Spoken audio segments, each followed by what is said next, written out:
안녕하세요. 한국에 산 지 6년 된 날루입니다. 반갑습니다. 저는 스페인어랑 영어 하는 유튜브입니다. 잘 부탁드립니다.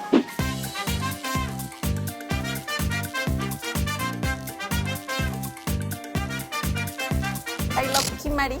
It's my favorite. I miss it so much. And this is food you can eat just with 2 people. So 한국에 온 지 you've been here very long time, right? not much. Are you also working for a company? Kind of, yes. Sometimes we have projects because my major is business, but also I do YouTube. Did you start your YouTube in Korea? Yeah, actually I started when I was working, doing my internship. How I started, I was with my coworker. My coworker, he was just looking at himself like a lot and like taking selfies. He was asking me if he's like handsome or how he looks in. Really? Okay. That was my first impression of Korean guys. And I told him like, if you're really curious about you're handsome or not, give me your pictures and I'm gonna upload it in Spanish speaker site and you'll see if people like what they think about you. So we did that. Next day we have more than 500 comments. Everybody loved him and his self-esteem went up to the sky. And people is like, how you meet that guy? I want to know. I said I live in Korea, I'm doing this. So they're like, please, more pictures, more things. So I thought, why we don't do like little more funny content? So that's how I started. Is there any reason why you came to Korea, not to other? I think it's because of this, like my friend, we met in university. She was Korean, and what I was interested about is that Asian culture, like they seems to be very respectful, very disciplined. That caught my attention. She would invite me to some dinners, you know, like very like the bowing, very respectful, the age. Kind of, I think I have conde. You just 꼰대 Latino. I'm like Latino conde. Oh, no. You know, like you have like culture, K-pop, dramas, music. No, I came with the conde culture. You're just 꼰대. Sorry.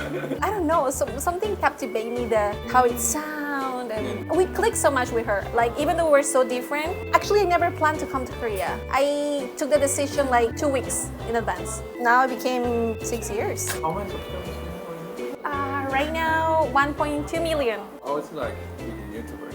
People see you because you live in some place. Well, I'm so thankful for all the opportunities I had, like sitting with you. I'm such a fan of Grub Gab, by the way. I came here with nothing, literally with nothing. And Korea gave me so much.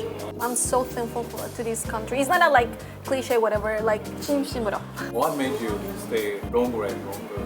I just feel so comfortable here. I saw one video about like actually you guys asking this question and they say like they feel their personality fits here. That's how I feel here as well. When I was in Mexico, people always tell me, Nalu, you're so quick, like you're so stressed. When we were working, when we were studying, when we were like even walking, I would get so stressed in the subway. I wish there's somewhere in the world, there's 2 lines.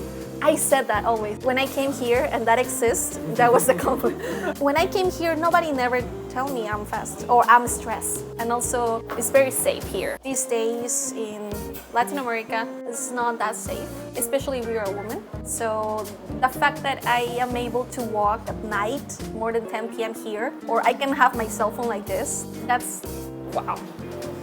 For me. I don't want you guys to see me as an old-minded person, but I like, oh my god, I like that respect. I come from a small town in Peru, so people is really conservative there because we are a religious country. In Spanish, we have like the 존댓말 반말투. So I will always talk with the 존댓말 with people. I like that. I kind of like that feeling now that I'm starting to be that nuna and oni. Oh my god, yes, I have. Some Koreans actually, they think foreigners, we don't care about that. To me, they will like high five or something, or they like immediately not even try to do 높임말 with me. I'm like kind of like not to the nuna, not nuna nunim to you. You also mentioned that you kind of have hard time. That's more related to the YouTube life. One of the hard things for me this year is that when you start YouTube and you start to grow, you kind of enter to a bubble world. It's not a real world. And you start to follow or you want to have certain standard of image And that's what happened to me. I was super aware, so I started to see all the things I don't like, and I just kind of started to become a little obsessed with that. Every time I edit something, I was like, I don't like myself, I don't do this. I mean, comments can be really harsh. Sometimes I think people forget we're humans too. I quit for 4 months, 5 months, didn't upload anything. I don't know, I just felt so scared. 2 years ago, one person that was with me, and when we broke up, it was huge.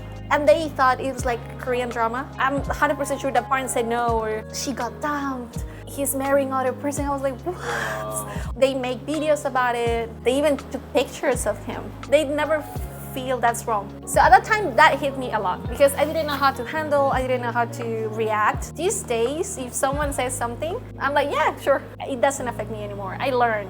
Why do you still do YouTube? I question myself also. At the end of the year, I had this breakdown. And you know, to see your mom reading all those hateful comments. And my mom told me, like, why you're doing this? Honestly, you don't need this. And then I asked myself, really? Do I want to do this? And then I started to look for other content. And I realized what keeps me here is that I want to inspire others. I decided to show myself more, truly myself, in the good, in the bad, because I used to just show myself in the good. Not because I want people to feel pity about me, but because I want to show them, like, when you're bad and you work on yourself, you can be better. Something like that. Also, I decided not to do certain topics. They're good for the views, but they teach people nothing. Sometimes, you know, views gives you money, but at the end, what you want to be remembered for. 계속 한국에서 살 생각이? I think deeply about this. The first years, I will say, no, I'm going back, or I'm going somewhere else. But then I'm like, do I really want to be like Auntie Lama Halmoni? And I say yes. I mean, every time I go to Latin America, it is amazing countries. Please go to visit Latin America. Peru, Machu Picchu.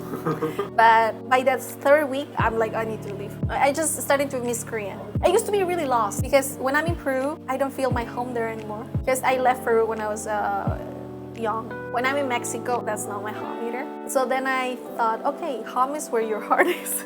Yeah. So my heart is here. So you feel I'm very cliche, but yeah. home here. Yeah. There is no reason for you to leave. Yeah, there's no reason I just want to live here. I'm paying my taxes.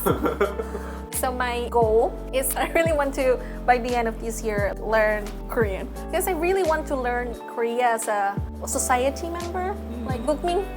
I want to learn more about the politics, the society. Thank you so much for watching this Grub and Grab. I'm so honored to be here. Finally. 좋아요, 댓글도 주세요. 감사합니다.